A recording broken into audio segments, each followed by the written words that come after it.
Thanks everybody for joining on this Sunday evening. It was a beautiful weekend. We had a little bit of rain, but we also had a lot of sunshine. And I hope you're enjoying the summer.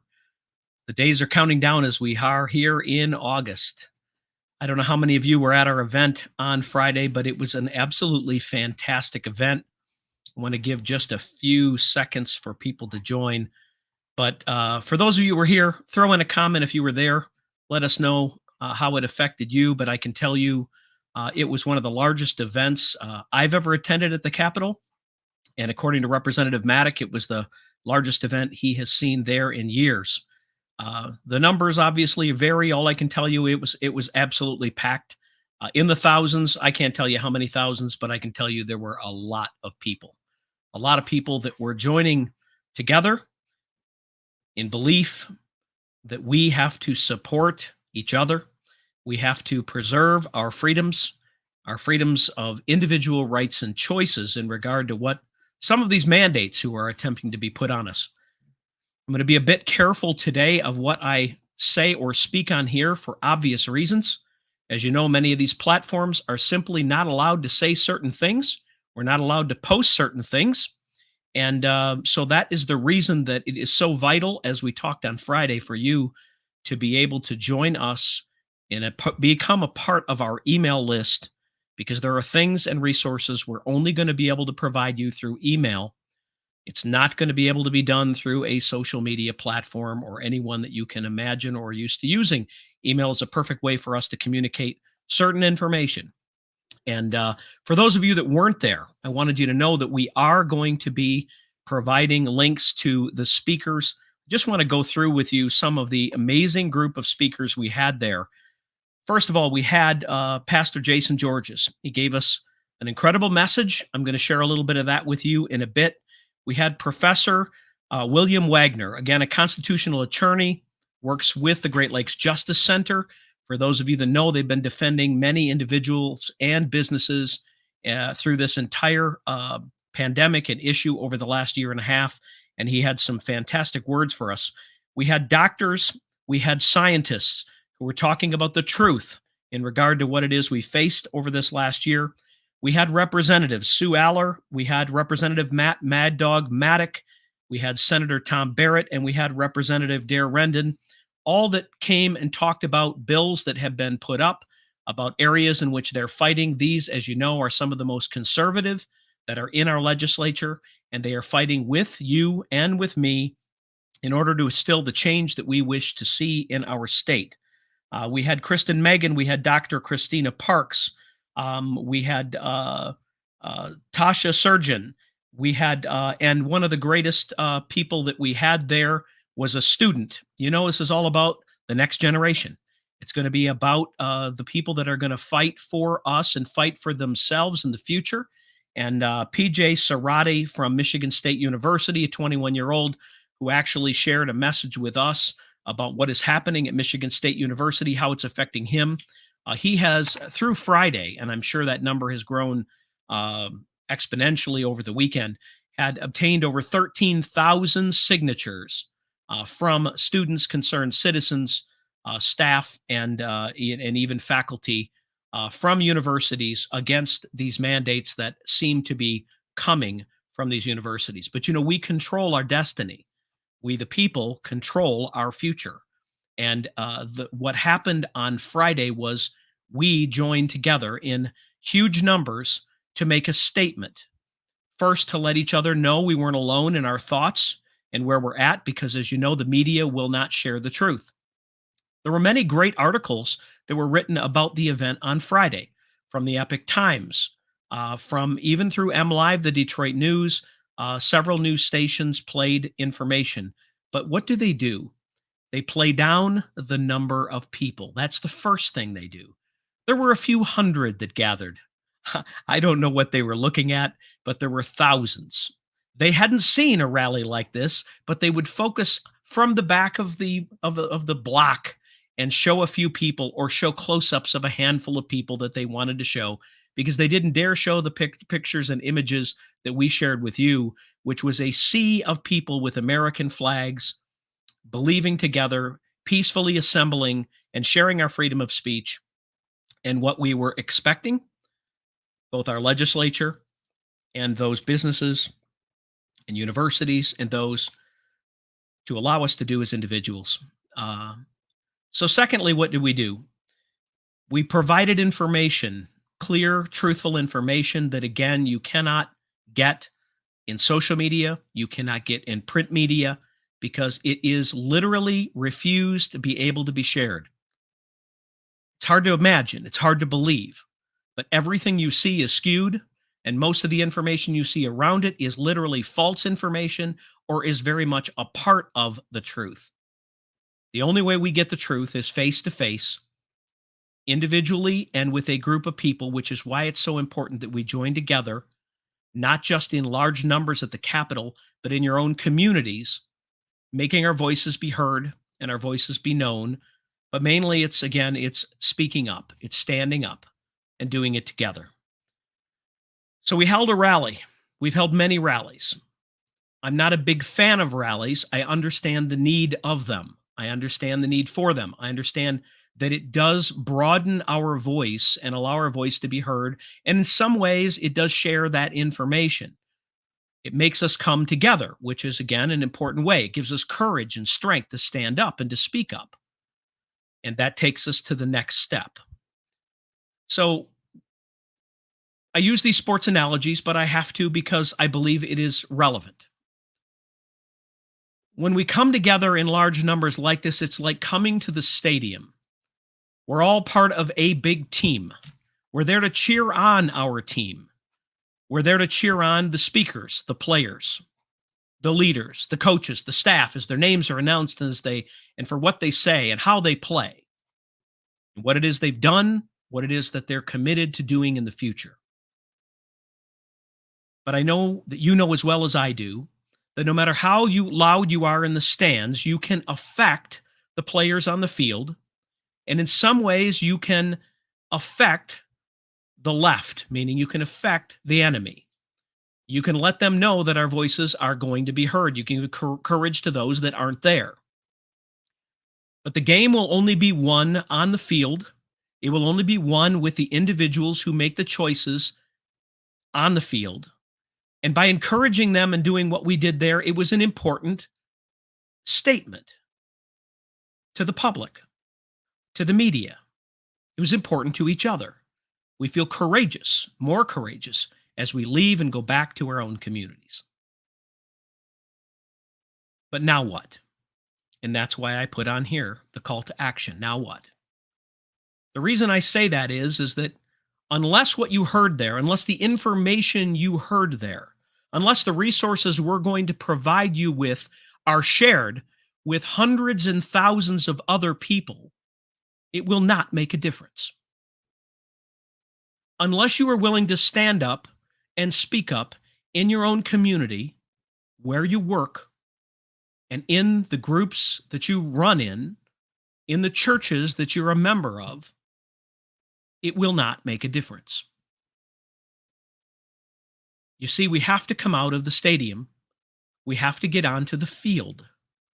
You have to become a player in your own community who's going to make a difference. We're going to provide you with resources that will make a difference, that will change the narrative and will put us a bit on the offensive and put the other side on the defensive. Again, I can't share all the details of those, but I will share some of them. So I need you to go and I need you to sign up at standupmichigan.com and join our email lists. This is going to be for you. It's going to be for you as an employee. It's going to be for students in schools and universities.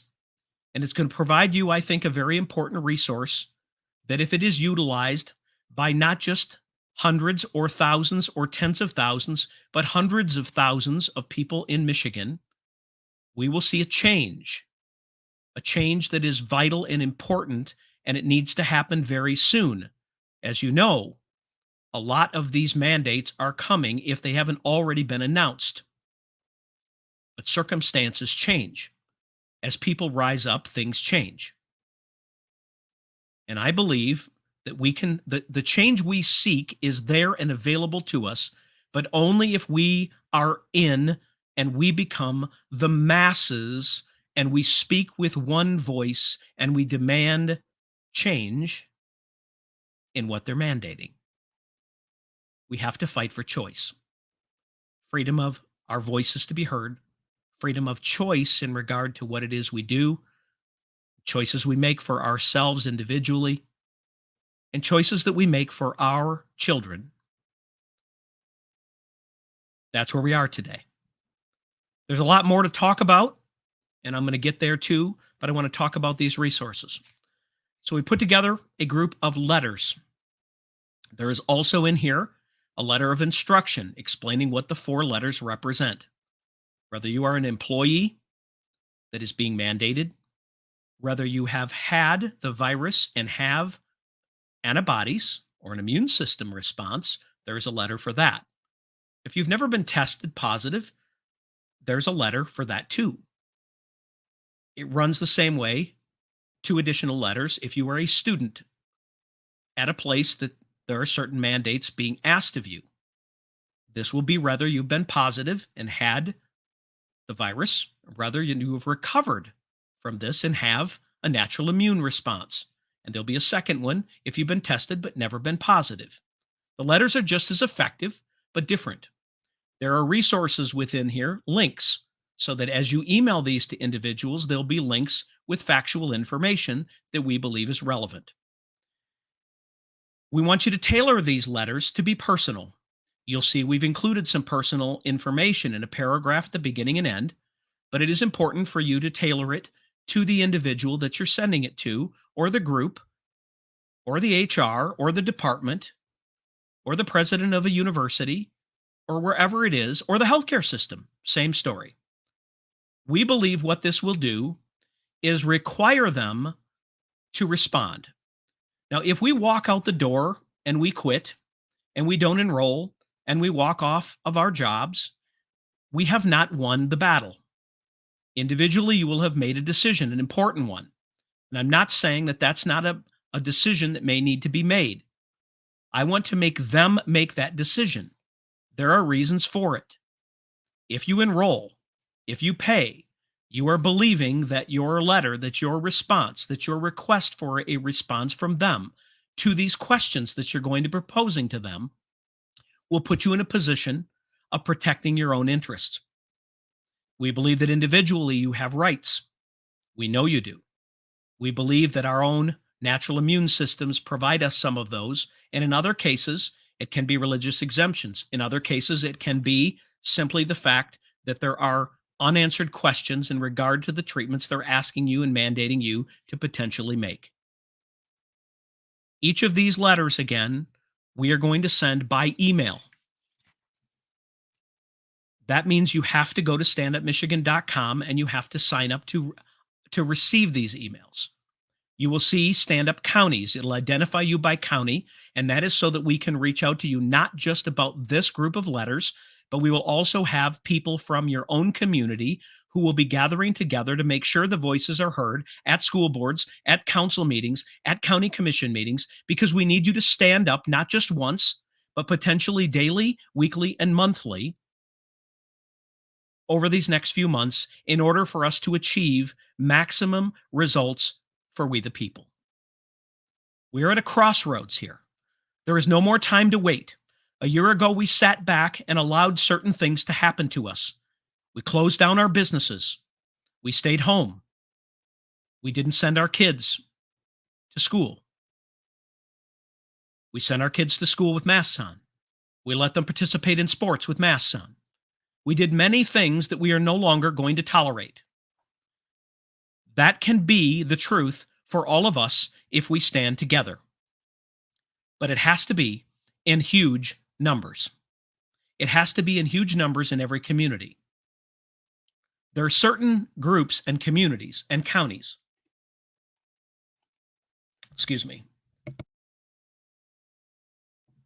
certain communities that have taken action already. We have whole groups of schools that have made decisions to allow choices for staff, for faculty, for students. in regards to both these and regards to this. Those decisions have been made, hundreds and hundreds, which means you have choices. Choices as to where you send them, choices as to where you work. But we need to demand them first to answer certain questions. I'm not going to cover it all here because it will be evident when you get these. But I believe that if you send these to the people that they need to receive them, both delivered electronically and through the mail potentially, so that you have documentation, document everything. Because when and if they make a decision against these and they don't respond, or they don't respond with factual information, or they don't respond entirely to your questions, and you have a defense as truth becomes known, and it is already becoming known, then you have recourse. Recourse in your employment, with your employer, in your job, at your school. And that recourse is likely to lead to legal action. Legal action that will likely be taken by large volumes of people defending these individual rights because they have no leg, they have no science, they have no data to stand on. These decisions are being made to control the people. Period. They are not being made to save lives. I am sorry. It is vital that we take action. There is no longer time to be on the sidelines, to be in the stands. I need you with each other in your own communities, standing up, and I can promise you things will change when pressure is mounted, when pain is inflicted on these people and the bottom line of these corporations. It's tough enough to get people to show up to work and be loyal employees. It's another thing for them to demand something that they don't even understand what they're demanding, because the media isn't sharing with them the truth. I'm not saying some of it isn't out of ignorance, but I also believe that some of it is out of duty and responsibility they feel to this administration. Many CEOs from healthcare systems, corporations, universities, have all joined and are being paid for, paid off, and being taken care of financially. And their repayment is following and doing the job that they believe and know the governor can no longer do on her own. Which brings me to the second most important thing here. And that is, we talked about Unlock 1. You all know that Unlock Michigan was successful. I had many hundreds of people, even from our own side, that say we didn't accomplish anything. The governor has stated it herself in the last week that her hands are now tied, that she can no longer use that law. She can no longer make decisions and executive orders that she says would save lives. She blames the legislature and the Supreme Court for the ruling they had. But as you all know, the Supreme Court changed last November. It is now a liberal Supreme Court in the state of Michigan. I am 100% confident that if that law was available to her today, she would have used it for this variant. She would have created executive orders again, and a court would have upheld it, and the Supreme Court of the state of Michigan would have also upheld it. Absolutely confident that was the case. Which is why it comes to Unlock 2 and us limiting the health departments. If you think that this governor is done utilizing the health department and utilizing it to create mandates for you individually, for these schools, for these businesses, if they choose to try and do things differently, you are mistaken. Because, see, they have the cover of Washington, D.C. as well. The Justice Department in D.C. We can only make this change as a group of people standing up together, period. And that's why we have to go after the health department, and we need to have you reach out to your legislators and tell them to get behind limiting the health department. Why do we say limiting? Because no court in the state of Michigan, no Supreme Court in the state of Michigan is going to eliminate the entire ability to create and to be able to have emergencies. You've seen it already be done. What? With flooding, with tornadoes, with all of these things that have happened just in the last month have created emergencies that have been used. And no court is going to take all of those away. Therefore, we have to limit the health department in this capacity, and we can limit it to the same 28 days as is limited and has already been upheld by the Supreme Court of the state of Michigan, saying that 28 days is enough to be able to institute an emergency and to have the legislature be able to create a plan forward working with the department to make sure that we have measurable results on how these will go away and how we can return to normal. That's demanded. It's expected. And so with Unlock 2, we limit the health department, not just on a state level, but on a local level, because we have rogue health departments which would attempt to literally do this. You see in the newspaper, you should be wearing masks again because these counties have a high case numbers of this variant. Where does that come from? Where is the science and data based on that? Because there is none. And if they could be mandating it today, they would. The repeal of the 1945 law limited their ability to do so, and your speaking up, your acting up, and what you did has limited their ability, and basically our own governor says her hands are tied. That's number two. We also know, and I know how important it is to all of you, that we look at issues in regard to not just Unlock 2, the sequel, which is coming soon. We all understand how vital and important that is. We also know that just as important is going to be election integrity. I'm throwing that out to you because I'm very aware that that is something that we need, demand. Forensic audits are demanded. Changes in how the elections are going to be run, what is allowed and what's not allowed, that has to be dealt with as well. Petition initiative has to be worked on. But the facts are that with a petition initiative in that regard, it probably cannot take effect for the 2022 elections, which means we have to get involved today. We do have to take this and take action. We have to demand that our legislators begin to take action and stack this governor's desk with dozens of bills to protect our ability to vote and our ability to control our elections for the future. We can only take one step at a time. Right now, our kids are headed back to school.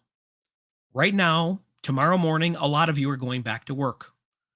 We have to take the battle that is in front of us today, and we have to stop these mandates first. We can do more than one thing. So as soon as these petitions are available, and understand it takes millions of dollars that Unlock has to raise in order to be able to run these petition initiatives. We are simply the grassroots that are willing to sign and circulate to get these done. You can go to unlockmichigan.com and you can donate there and become a part of that group. You can donate and help raise the money in order to get these and other petition initiatives done. That's not our job at Stand Up Michigan. Our job here is to join the people together and to attack all of these issues and efforts that we have. And the only way we're going to be successful going forward because of social media is going to be if we join together and be identified by local counties and communities, and we begin to change things at a county level. That includes clerks. It includes elections at the local level. It includes oversight. And it includes a lot of other things that we know were done illegally during this last election. As you know, we've joined with and are going to be a part of the battle against big tech. That's a battle that's going to be a long one, but it is vital that we have free speech. It's vital that we have freedom of assembly, and it's vital that we are able to ask questions of our government and be able to share the information in the public sphere, as you'd call it. We have to be able to speak with each other, and we shouldn't be censored in what it is that we say or how we say it. My question to all of you is, are you willing to be a part? Are you willing to be a part of the team? Are you willing to stand up? Are you willing to join with us? My goal, my vision, I believe, is to have hundreds, if not thousands of us identified by every county in the very, very short term so that we can start affecting things at your own local community level, your own local businesses, your own local schools, your own county schools, your own county commissions, your own sheriff's departments, your own police departments. By doing that, we can affect our own local representatives. We can make them get on board because our voices are strong, are being heard, and it is impossible for them to be reelected without us. The grassroots is the future of what we're going to call the Republican Party. And I don't even like to use the word party. Our voices are going to stand on one side of the aisle, and we are going to stand united and strong, which means every grassroots organization has to come together. Unity. It is important that we unite with common goals. And what do we believe in? Now, we all have individual focuses. Stand Up Michigan, believe it or not, and I know you do believe it because you're a part of it, is an umbrella over all of these areas. We do not have a single focus. As you know, it isn't just about election integrity. It isn't just about anti this or this. It is all of the issues of freedom, and as our pillars are, to care, to inform, to activate. And it is also for us to make sure that we hold the people accountable and that we have and preserve, restore and preserve our freedoms and liberties that were given to us by our Creator, not by government. It all leads back to there, doesn't it? That's the difference. It's why we are standing united as we are today. It's why we're still here and haven't been taken over so far, is because many of these convictions, many of these things that have been attempted on us simply don't stand up to the rights and liberties that were provided to us by our Constitution and by the laws of our country and by the constitutions of our states, including the state of Michigan. We're demanding that our legislators uphold their oaths of office and our local county officials to do the same. But you see, if we stand together, united, none of this will matter because they will follow. These things cannot be done to us. If last summer we had all stood up and we hadn't closed our businesses and we had left them open, these mandates would have been gone long ago. But too many of us went along for whatever reason. I do not believe we're going to go back to this. I don't believe we're going to succumb to this. If you choose to individually, I applaud you for making decisions for yourself, for your family, for your profession, for your life. But you see, as Pastor Jason George has mentioned, and when you listen to him and these speakers, which we're going to be providing the full video of the speakers through an email, because you see, we can't put it on this platform. We'll be deplatformed. We'll be deleted yet again. And we won't have this reach with each other on a live basis. So if you join there, you're going to get links to the speakers and what they had to say. But one of the most important things that he talked about was our moral conscience. And you see, our founding fathers understood that the conscience that he gave them and what they wrote down on that paper were based upon moral principles and conscience principles that were provided to us by God and not by government. You see, the King of England wanted to instill governmental moral conscience based on the laws that he saw fit to pass. And that's the same thing that our government today is wanting to do. If we can get rid of those silly constitutional rights of those racist men who put these in place, and replace that with things like CRT and critical race theory, and we can replace all of those, then we can get rid of the moral conscience. But you see, they don't understand. They didn't come from man. They didn't come from our founding fathers. They came from our Creator. In the same way, that moral conscience tells you what you should or shouldn't do with your body, what you should or shouldn't allow with your own family, in your own business, and with your own children. I would ask all of you to look into your own moral conscience, to look at the real facts in regards to what it is we're facing or not facing today. And I would just ask you, if you would, to reach out to those around you, share this video, encourage everyone you know to sign up, share these letters that we're going to be given to you with every person you know that has a student that is attending a community college, a university, or any school that is demanding something of them that they do not wish to participate in morally based on Christian principles or based on medical situations or just based on their own moral conscience. I ask you to pray about it individually. But I would ask you to stand with me, to stand with us. You see, thousands of people showed up and tens of thousands more have seen and joined the fight. But we need hundreds of thousands. We need millions in the state of Michigan to say, enough. Enough attempting to control our people. Enough attempting to control and mandate things on us that you have no right to do. And the last thing that I want to say, and I said it from the stage on Friday afternoon, we have not suffered much in this country. We live in the greatest country on earth. We have had more privilege than any country and any individual or group of people have ever been offered. We have the greatest constitution. We live in a republic that provides us all of those rights and privileges. But we have to preserve them.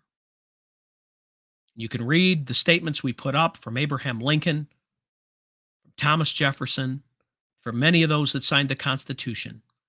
And they warned us that there would come a time when we had to stand against our own government. And they protected our ability to do so, both with voice and with action, whatever that action might be. We haven't suffered much. Not in America. I'm sorry. There have been points in time that men have suffered. We were willing to sacrifice much to preserve the freedoms we have today. We have gone through catastrophes that have certainly been a suffering. But as a group of people, we have not had to risk a lot as a nation. But I believe we do today. I believe you have to be willing to potentially lose your job. We have to potentially be willing to hold our kids out of school, public school. We have to potentially believe we may have to go into trades because we simply cannot, at this time, attend a university with these mandates. It doesn't mean we can't provide for our family. It doesn't mean that we cannot take care of things and that there isn't opportunity that lies elsewhere. It doesn't mean that there will not be millions of corporations who will not follow these rules, and there'll be more and more to follow as people follow those paths. The CEO of American Airlines has stated he is not going to demand passengers or his staff or his employees to do this. You see, the tide is turning. We are winning. But it is time for us to be willing to literally sacrifice much in the short term to preserve our freedoms and liberties for the future. I do not believe that this battle has to be long. I believe in 2022 and in 2024, we are going to change the trajectory of our country. You see, social media won't show it, but all over this world, they are rising up in gigantic numbers against these same things we're talking about. You're just not seeing it. And if you are, you're not realizing the strength that exists with us. The strength that exists because we have an almighty God who is ultimately in control.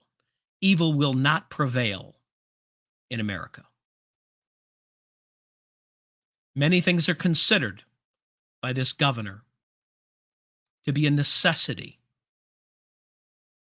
Destruction of human life is one. Destruction of personal property in the name of other things is another. But your ability to choose for yourself as an individual, the decisions to protect your children and your family are what I am calling on you, upon you to do today. You see, your children cannot fight for themselves. And I refuse to believe that you should succumb to some of these things, believing that the answer is in those public schools. Those that stand up, those that offer the choice, I applaud them. And next we come for the curriculum in which some are demanding be taught. That's not going to happen either, not on our watch. You see, this is different than people have seen before, and you've seen Mark Levin, you see Tucker Carlson, you see some of these people speak recently. There is something happening in America that is, they want to compare it to the Tea Party. It's much bigger and different than the Tea Party. Much bigger. It's not about against just a party. This is about our nation. It's about every single one of us as individuals. They do not see what's coming. But we are at a tipping point. If in the next 3 weeks to 6 weeks, we go back into the lull and we go back into the pause and we accept the next mandate, the next thing that happens, I'm sorry, there won't be anything left for you to fight for. Nothing will be left to fight for that's worth fighting for. There are many things we should have fought for before now. But I am asking you today, sign up for the emails, get the letters, submit these and do not quit. Show up for your job. Battle. Speak up to your employer. Speak up to the employees around you. Speak up to the parents in your district. Speak up in the coffee shop. Stop with the quiet voices. It is time for our voices to be loud.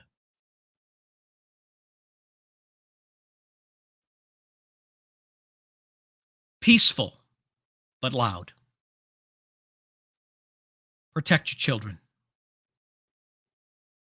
Churches out there, businesses out there, provide areas and opportunity to educate our children if they are not going to be able to be educated in public schools.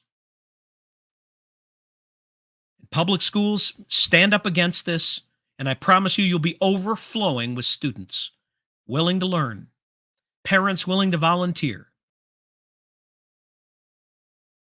I promise. We cannot allow this to continue any longer.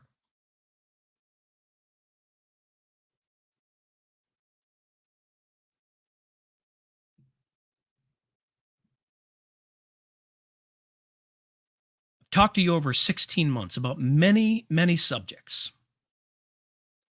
We warned you of what was happening through the summer, and you answered the call. We warned the businesses to stand up, open up, and we'd show up, and we did for those that stood up, but not enough did. We warned you in October When they talked about a 3-week pause, it wasn't for 3 weeks. It was going to get worse, and it did. But too many decided to sit it out, decided to cave.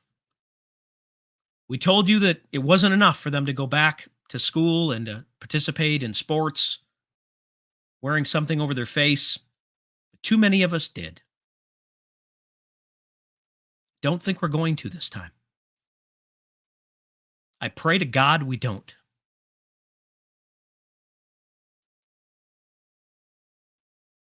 I need you to join with me. Stand Up Michigan is us.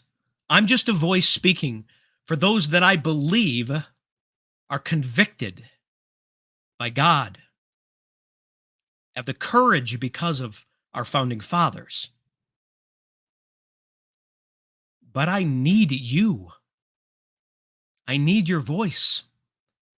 I need your actions. I need your spoken word. I need your prayers. The battle is raging. There's a lot of other things that I need to talk to you about. But I've said enough. There's a lot of people that say I don't have time to watch 30 minutes or 40 minutes. But you've got time to watch Netflix. You got time to play video games. Got time to do a lot of other things. I need you to take some time and devote to preserving our republic. I need you to show up at county meetings and join together to support your own community, to support your own small business, to support your own people that are standing up, your own police officers, your own representatives if they're doing the right thing, and to stand up to those that aren't. I need millions of us because we are being looked at all across this nation. The amount of messages I've received in the last 48 hours from around the country saying, I wish we had the courage that you have in Michigan. I wish we had people that were standing up like you are. And then others are saying, we live in a state that thankfully we're more free, but they live in the same republic we do, and we have the same rights that they do. Can I count on you? Not to go away feeling good about today or about what I said, but to go out tomorrow, to get these emails and to spread them to hundreds and thousands of people you know, and have them submit these asking for facts and information and science and data before they do anything to you or to your child. The battle's long, but we know how the story ends. God is ultimately in control. And I ended it with faith versus freedom. Our faith is what gives us the courage to fight for the freedom. If you're a religious person, I ask you to pray tonight. Pray for our leaders, all of them. Pray for our country. Pray for the countries and the people around the world. Pray for those that have gotten this virus and it's affected them in a horrible way. But also pray for courage of others. Pray for us to stand together, to fight together, to win this battle together, to protect your rights for us today, for our children tomorrow, and for generations to come. God bless America. Have a great week. And I hope to see an awful lot of you sending out these emails this week. I'll probably be on later this week to do a follow-up too, but I appreciate all of you. Have a wonderful evening.